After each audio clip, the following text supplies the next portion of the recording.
멜라토닌 섭취 후에 2시간 됐을 때 최대 효과일까요? 그리고 2시간이 넘어서 3시간, 4시간 후에 자는 경우에는 더 당겨서 먹어야 할까요? 아니면 그 시간 그대로 먹어야 할까요? 일단은 어떤 종류를 먹느냐가 일단 봐야 돼요. 식물성 멜라토닌 또는 외국에서 가져온 멜라토닌은 속방형이에요. 멜라토닌 먹이면 되게 30분 안에 뇌로 올라갑니다. 뇌로 올라갔다가 쭉 작동하다가 2시간에 3시간 지나면 뚝 떨어져요. 한 3시간 지나면 몸에 거의 남아있지 않은 빠르게 대사되는 약물입니다. 그러니까 식물성 멜라토닌이라면 약을 먹어도 한 3시간 정도 효과가 나타나죠. 우리는 그 안에 잠들면 되는 거니까. 멜라토닌은 수면 유도 효과는 되게 미약해요. 자고 깨는 일주일 리듬을 조정한 효과가 좋습니다. 서방형 멜라토닌은 이게 천천히 녹는 거니까 한 시간에서 1시간 반 전에 먹으면 조금 올라가다가 1시간 반 후에 쫙 올라가요. 그러다가 뚝 떨어지는 게 아니라 올라갔다가 완만한 곡성을 유지하다가 한 5시간, 6시가 되면 쭉 천천히 쭉쭉 떨어져요. 7시간이 지나면 한 절반 이하로 줍니다. 이렇게 가다가 떨어져요.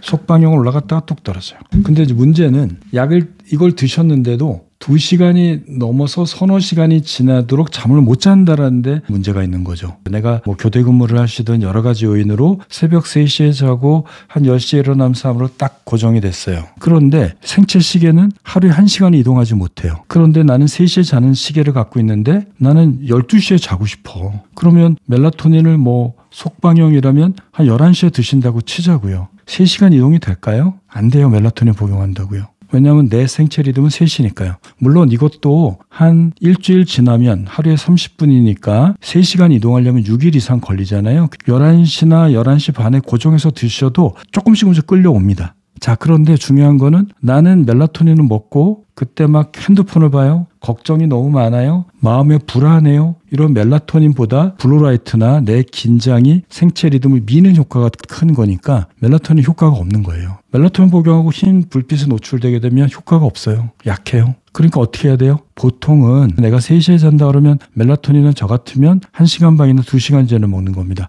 1시나 1시 반에 드세요. 그리고 바로 눕는 게 아니에요. 복용하고 요게 몸에 들어가서 작동되는 시간이 기다려져. 블루라이트 없애고 조용한 공간에서 수면 스트레칭, 복식호흡, 그다음에 점진적 근육이완법, 명상, 가이드 이미지법 같은 걸 하다가 재미없는 책 보다가 졸리면 들어가요. 조명은 어둡게 하고 노란색 조명에 그리고 긴장을 풀 수 있는 거 하다가 되게 30분에서 1시간 이후에 졸릴 거예요. 그 시간에 들어가세요. 그래서 내가 3시에 자던 거를 2시 반이나 2시로 땡겨오는 거죠. 그래서 내가 자는 시간이 결정이 됐죠. 기상시간도 그만큼 땡기는 거예요. 눈 뜨자마자 베란다로 나와서 햇빛 30분 쬐는 거예요. 밀어주고 당겨주는 걸로 해서 끌고 가야지 멜라토닌은 하루에 30분 정도 최대 1시간 정도 이동시키는 걸 목적으로 사용해요. 1시 반에 먹고요. 그 다음에 1시에 먹고요.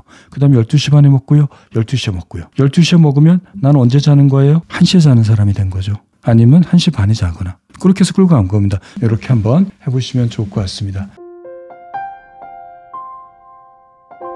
취침하기 전에 복용하게 되면 수면 유도 신호가 강화돼서 뇌가 쉽게 잠들 수 있습니다. 멜라토닌의 효과를 보기 위해서는 멜라토닌 서방정은 잠자기 60분에서 90분 전에, 그리고 식물성 멜라토닌이나 외국에서 가지고 오는 속방형 멜라토닌은 잠자기 30분에서 60분 전에 최소한 1, 2주 정도 매일매일 같은 시간에 복용해야 효과를 볼 수 있습니다. 멜라토닌을 복용하고 나서는 백열등이나 전구색 LED 조명을 켜놓으시고 재미없는 책을 읽거나 음악을 듣거나 긴장과 불안을 완화하는 취침 루틴을 하시기 바랍니다.